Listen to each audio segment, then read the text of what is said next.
In the open pastures of Canaan, a 17-year-old boy walks the ridgelines beside his older brothers, tending the heavy flocks of his father. The dirt is dry, the sheep are loud, and the work is brutal. But this boy is not dressed for the dirt.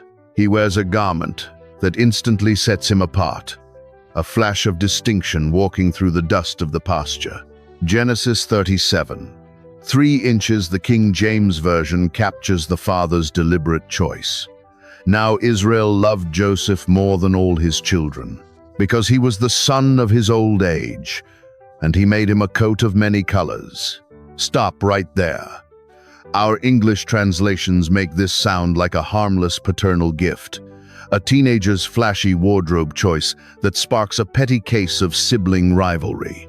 But you do not kill your own flesh and blood over a colorful piece of cloth.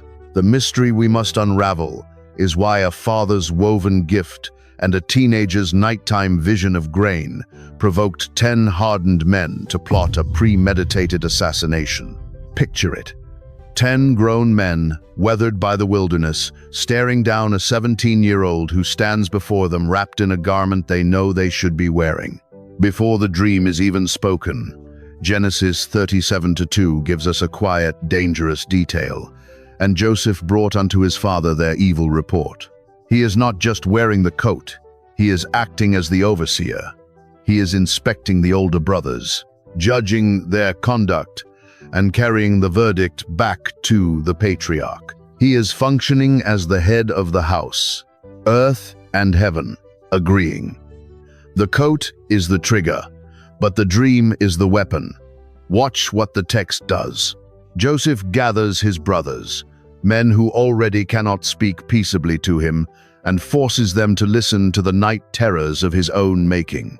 Genesis 37:7 records the exact provocation. For, behold, we were binding sheaves in the field, and lo, my sheaf arose, and also stood upright. And behold, your sheaves stood round about, and made obeisance to my sheaf. Read that again.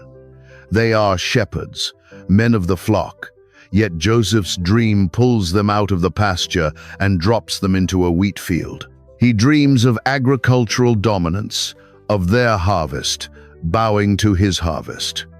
To the modern ear, this is just a younger brother boasting, but to a Hebrew patriarch, a dream of sheaves bowing is a transfer of economic and tribal power. It is a declaration of kingship. There is an ancient Aramaic translation and expansion of the Torah, the Targum, pseudo-Jonathan, read for centuries in the synagogues to uncover the deeper layers of the text. I offer it as that, one tradition's record, but the Targum does not view this coat as a simple patchwork of dyed wool. It links this specific garment to the ancient lineage of the firstborn, a physical marker of the priesthood of the family passed down from the ancients. See the scene through the eyes of the oldest brothers, Reuben, Simeon, Levi. They know what this coat means, and they know what the bowing sheaves imply. The father has bypassed the natural order. The youngest son of the favored wife is parading around the grazing lands, wearing the authority of the eldest. He is not just annoying them, he is replacing them. The brothers know exactly what the coat represents, but the English phrase "many colors" obscures its true danger. Because when you pull back the English and look at the ancient Hebrew words Jacob actually used to commission this garment, the coat stops being a symbol of love and becomes an instrument of war. What exactly was the ketonet passim? Deep in the tents of Hebron, the loom is working. An old patriarch directs the weaving of a single devastating garment. The King James Version calls it a coat of many colors, a phrase born from the Greek Septuagint that bled into English. But the Hebrew text holds a different weight entirely. The words etched into the Genesis scroll are ketonet passim. Stop right there. Ketonet means tunic, but passim does not mean colors. Passim refers to the extremities of the body, the palms of the hands, the soles of the feet. This was not a patchwork quilt of bright dyes. It was a tunic with long sleeves, reaching all the way to the wrists and falling heavy to the ankles. Reading, not inventing. A shepherd does not wear sleeves to the wrists. A shepherd wears a short, sleeveless tunic, tucked into a belt to run, to fight wolves, to drag sheep from the rocks. A ketonet passim is a garment of absolute leisure. It is the uniform of management, of royalty, of someone completely exempt from the sweat of the field. If you track this exact Hebrew phrase forward, it only appears one other time in the entire Bible. 2 Samuel 13:18 describes Tamar, the royal daughter of King David. The text says, "And she had a garment of divers colors upon her, for with such robes were the king's daughters that were virgins apparelled." Same phrase, same meaning. It is royal clothing. Jacob is crowning his son, but the ancient scribes saw something even older woven into these threads. The Targum tradition suggests Jacob was not just gifting a new royal robe, but passing down the most ancient one. Early Jewish rabbinic writings trace this specific type of priestly garment all the way back to Eden, identifying it as the original tunic of skin God made for Adam. In their historical memory, this mantle was passed to Seth, carried onto the ark by Noah, handed down to Shem, and eventually secured by Jacob when he bought the birthright from Esau. Same birthright, same garment. I hold this as their telling, not as proven fact. But the cultural terror of this garment in the world of Genesis is undeniable. The ketonet passim was the physical manifestation of the family priesthood. When Joseph puts it on and walks out into the Canaanite dust, the older brothers know exactly what they are looking at. Their father has legally bypassed them. You see, Reuben is the biological firstborn. Simeon and Levi are next in line. The ancient laws of the Near East dictated that the eldest son inherited the spiritual headship of the family and a double portion of the estate. Jacob has taken the sovereign authority of the firstborn and draped it over the shoulders of the 11th. The brothers are staring at a walking death sentence to their inheritance. The coat proves they have been displaced, but the text of Genesis holds a dark, quiet reason why Jacob stripped them of their rights in the first place. What blood had Reuben, Simeon, and Levi already spilled that forced an old father to hand the ancestral crown to a 17-year-old boy? 2 altars, 2 graves, and a trail of blood mark the road south. The camp of Israel is not a peaceful pastoral family. It is a fractured, dangerous militia. Picture it. We are standing in the ruined valley of Shechem. Genesis 34 records the slaughter. Simeon and Levi, the second and third born sons, take their swords, walk into a crippled city, and murder every male to avenge their sister Dinah. They pillage the wealth, take the captives, and drench their hands in a massacre their father never authorized. Genesis 34. 30 inches the King James records Jacob's horror. And Jacob said to Simeon and Levi, "Ye have troubled me to make me to stink among the inhabitants of the land." They did not just kill men. They killed the family's security. Move further down the map, pitching the tents beyond the Tower of Edar. Genesis 35-22 captures the ultimate treason. And it came to pass, when Israel dwelt in that land, that Reuben went and lay with Bilhah his father's concubine. And Israel heard it. Stop, right there. This is not a momentary lapse of flesh. In the ancient Near East, violating the patriarch's concubine is a calculated political coup. It is a public declaration that the father is dead and the son has taken the throne. Absalom will do the exact same thing to King David generations later on a rooftop in Jerusalem. Reuben, the firstborn, tries to seize the mantle before his father's body is even in the ground. And Israel heard it. This is the dark, quiet context breathing behind the opening of Genesis 37. The first three sons have disqualified themselves through unspeakable violence and incest. The birthright is suspended in the air. When Jacob hands the ketonet passim to Joseph, he is not playing favorites out of mere sentimentality. He is executing a legal decree. The eldest are bypassed. The mantle falls to the firstborn of his true wife, Rachel. See the scene through their eyes. Every time Joseph walks past them in that long-sleeved garment, he is a physical reminder of their failure, a walking mirror of their lost inheritance. There is an ancient apocryphal text, the Testament of Simeon, preserved in the Testament of the 12 Patriarchs, recording the purported dying confessions of these men. I offer it as that, one tradition's record. But it exposes the psychological terror rotting inside the brothers. Simeon confesses that the prince of deceit blinded his mind, that his liver was burning with jealousy, and that he could not even look at Joseph without his blood boiling. He knew the scepter had slipped past him. They are a powder keg, and the coat is the match. The dream of the bowing sheaves confirmed their worst fears. The boy intended to rule them, but Joseph is not finished dreaming. The first vision only claimed dominion over the harvest, over the earthly economy of the family. The next time his eyes close, the scale of the prophecy shatters the boundaries of the field. The earthly birthright is gone, seized by a boy with a royal sleeve. But the next time Joseph sleeps, the vision leaves the dirt of Canaan and moves into the black sky. What cosmic shift happens in the second dream that terrifies not just the brothers, but forces the old patriarch himself to rebuke the son he just crowned? The night sky hangs heavy over the tents in Hebron. The youngest son is asleep again, but this time, the vision does not root him in the dirt of a wheat field. The prophecy leaves the earth entirely. Genesis 37:9 records the escalation. And he dreamed yet another dream, and told it his brethren, and said, Behold, I have dreamed a dream more. And behold, the sun and the moon and the 11 stars made obeisance to me. Stop right there.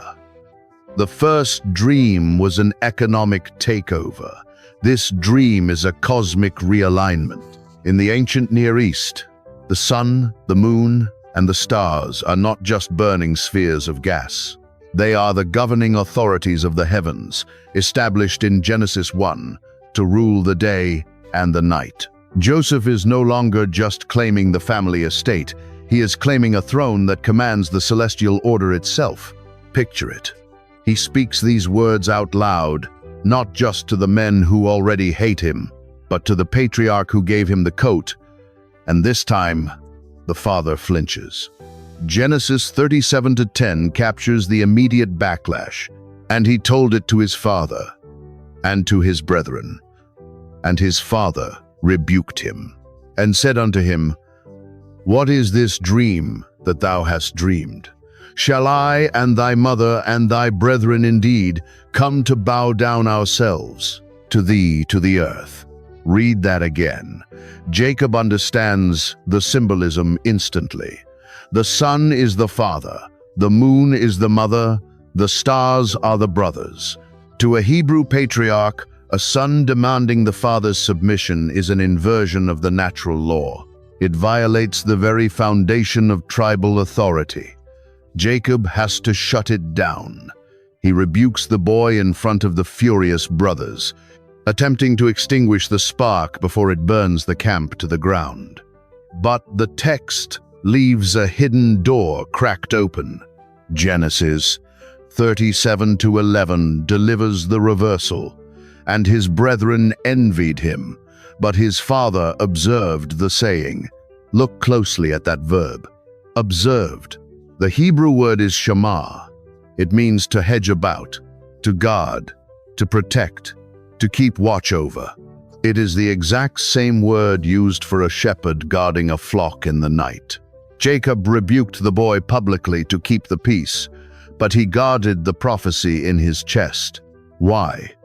Because Jacob knows how God speaks in the dark.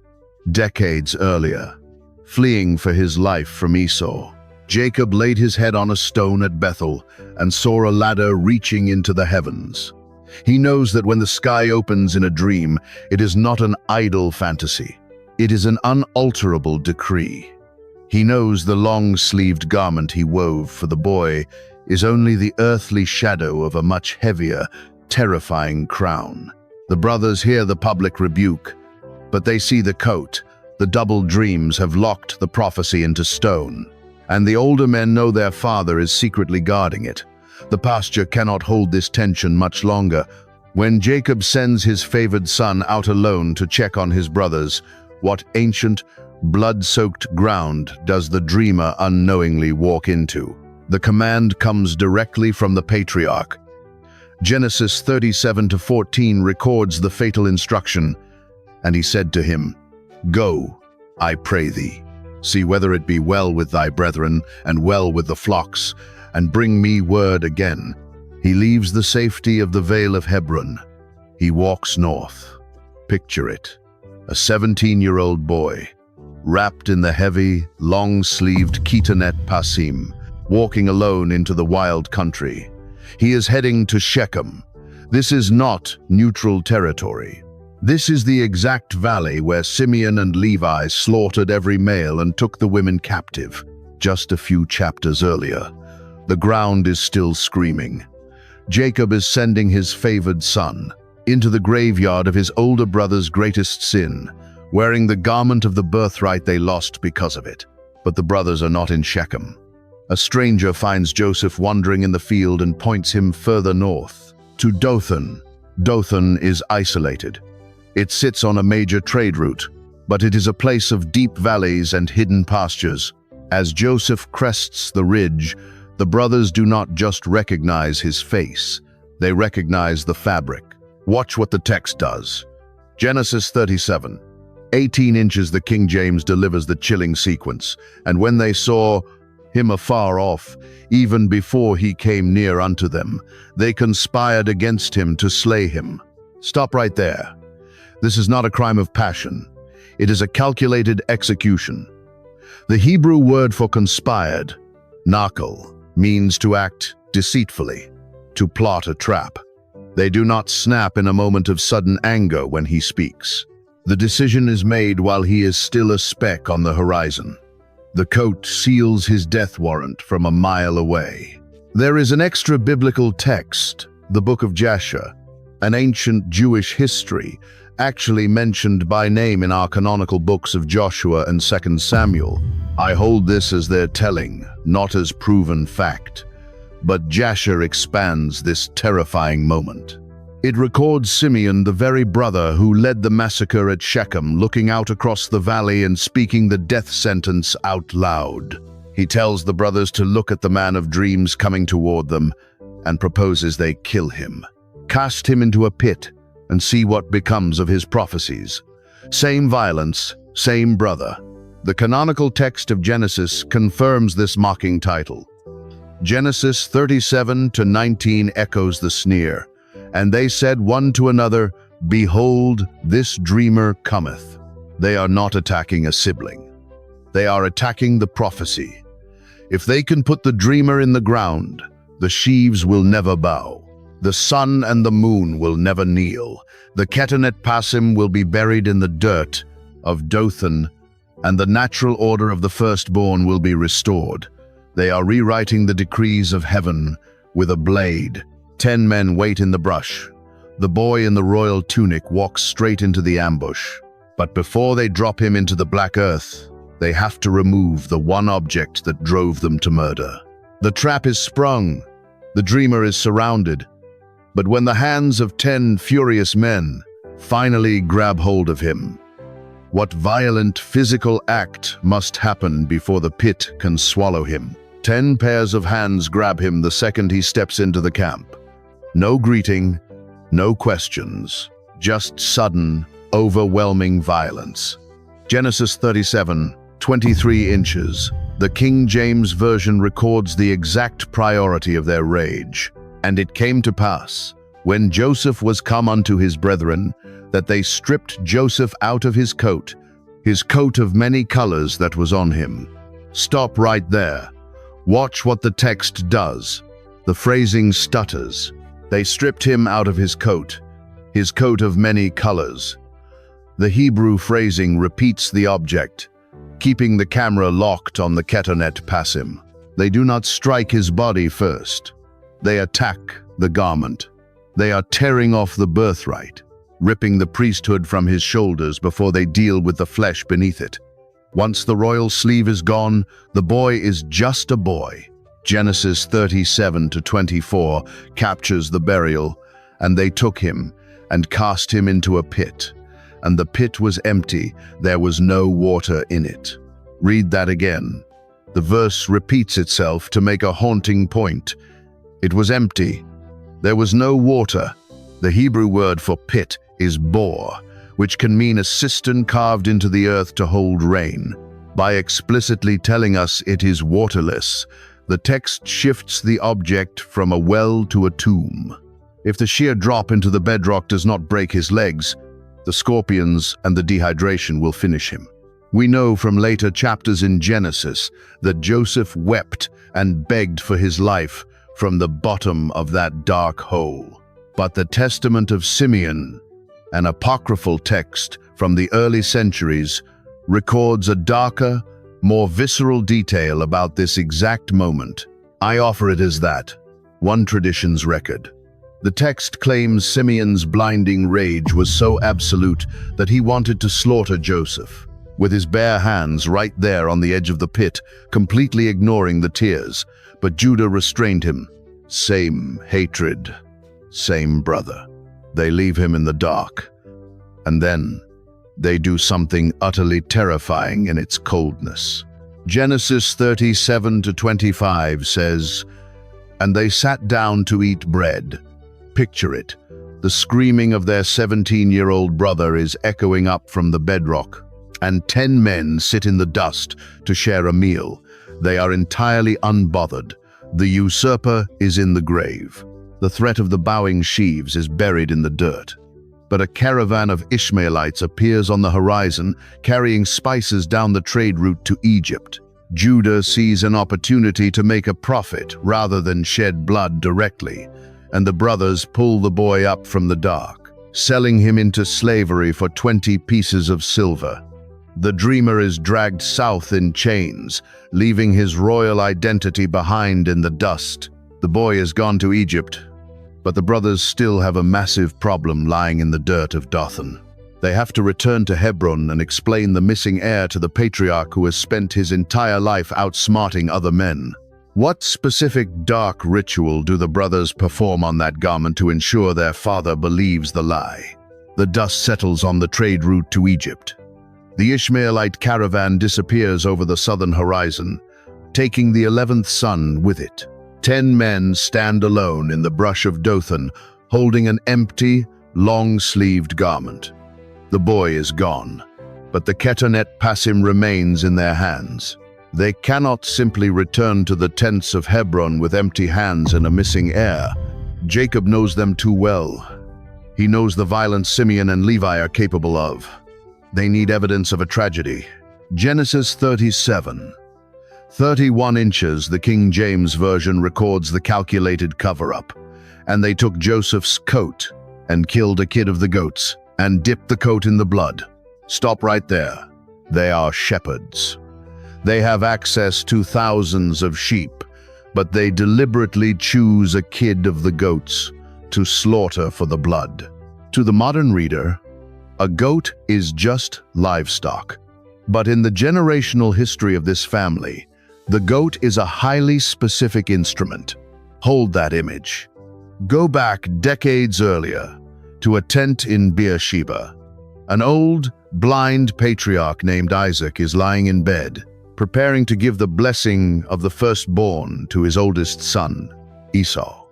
But a younger son sneaks into the tent, wearing his older brother's clothes, and covers his hands and neck with a specific animal skin to fake the hairy texture of his brother. Read Genesis 27-16. And she put the skins of the kids of the goats upon his hands and upon the smooth of his neck. Same animal, same deception. Jacob used the bloodless skin of a goat to deceive his father and steal the birthright. Now, his sons use the blood of a goat to deceive him and take the birthright back. The text is executing a flawless, terrifying symmetry. The great deceiver of the Genesis narrative is finally undone by his own exact method. The blood of the goat ruins the ketonet, passim, masking the premeditated treason of the older brothers in the guise of a wild beast. They walk the miles back to Hebron. They step into the camp. Watch what the text does when they hand the ruined garment to their father. Genesis 37-32 delivers the coldest sentence in the chapter. And they sent the coat of many colors, and they brought it to their father, and said, "This have we found. Know now whether it be thy son's coat or no." Read that again. Thy son's coat. They refused to call him by his name. They refused to call him their brother. They forced the father to be the one to pronounce the death sentence. And Jacob breaks. He looks at the blood-soaked sleeves of the birthright he wove with his own hands, and he draws the exact conclusion they designed. An evil beast hath devoured him. The patriarch tears his clothes. He puts sackcloth on his loins. He refuses to be comforted, declaring he will go down into the grave mourning for his son. The brothers watch the old man break, and they say nothing. The threat is eliminated. The favored son is dead to the family. The royal tunic is destroyed. The fields of Canaan belong to them again, and no sheaves will ever bow to the boy who wore the sleeves. But they forgot the second dream. The blood in the dirt of Canaan cannot stop the stars. The boy they sold for silver is breathing the air of a foreign empire, and the famine is already written into the decrees of heaven. When the ground dries up and the 10 brothers are forced to walk into the greatest superpower on earth, to buy grain, who is waiting for them on the throne of Egypt, decades pass. The rain stops falling in Hebron. The fields turn to dust, and the famine written into the decrees of heaven finally starves the grazing lands of Canaan. The 10 older brothers are forced to make the long, humiliating walk down into Egypt to buy grain. They step out of the desert and into the polished halls of a foreign superpower. They are led into a royal court to face the governor of the realm, the man who controls the harvest of the known world. Picture it. 10 weathered shepherds standing before an Egyptian viceroy. He is wearing garments of fine linen. A gold chain is around his neck. A royal signet ring is on his hand. He is wrapped in the ultimate ketonet passim, the absolute, untethered authority of the empire. And they do exactly what starving men do before a king. Genesis 42, 6 inches. The King James records the moment the prophecy resurrects from the dirt. And Joseph was the governor over the land, and he it was that sold to all the people of the land. And Joseph's brethren came and bowed down themselves before him with their faces to the earth. Stop right there. Look at what they are coming to buy. Grain, the harvest of the field. They tried to murder a 17-year-old boy in Dothan to stop his sheaf from standing upright. But by throwing him into the pit, they became the exact instrument heaven used to put him in charge of the global food supply. By selling him into slavery to stop the dream, they guaranteed they would one day walk into his throne room and fulfill it. Same brothers, same bowing. I hold this as one reading, not the final word, but the symmetry of the text is undeniable. The brothers thought they had stripped the priesthood from him when they tore off the long-sleeved tunic. They thought the blood of the goat had buried the birthright forever. But the garment was only ever a shadow of the calling. You can strip a coat off a man, but you cannot strip a decree out of the heavens. Go back now to the open pastures where this film began. The 17-year-old boy in the dirt, the 10 angry men, the heavy, long-sleeved tunic of the firstborn shining in the Canaanite sun. You have read that scene 100 times as a story of a spoiled child and a coat of many colors. But tonight, you know the Hebrew weight of the threads. You know the blood already on the hands of the older brothers, and you know why the dreams of the night sky drove them to a premeditated assassination. But the mystery is not fully closed. The governor of Egypt is looking down at his older brothers, and the text says he remembers the dreams. He knows them, but they know him not. The celestial vision of the sun, the moon, and the stars still has to fall into place. And the terrifying psychological test he is about to put them through is just beginning. The desert is still holding the rest. If you saw the text shift tonight, comment the word "watched" and subscribe, because the ancient scrolls always reward those who look closer. And share this with one person who loves the story of Joseph but has never heard the truth of the birthright he wore. They buried the coat, but the dream was already in the sky.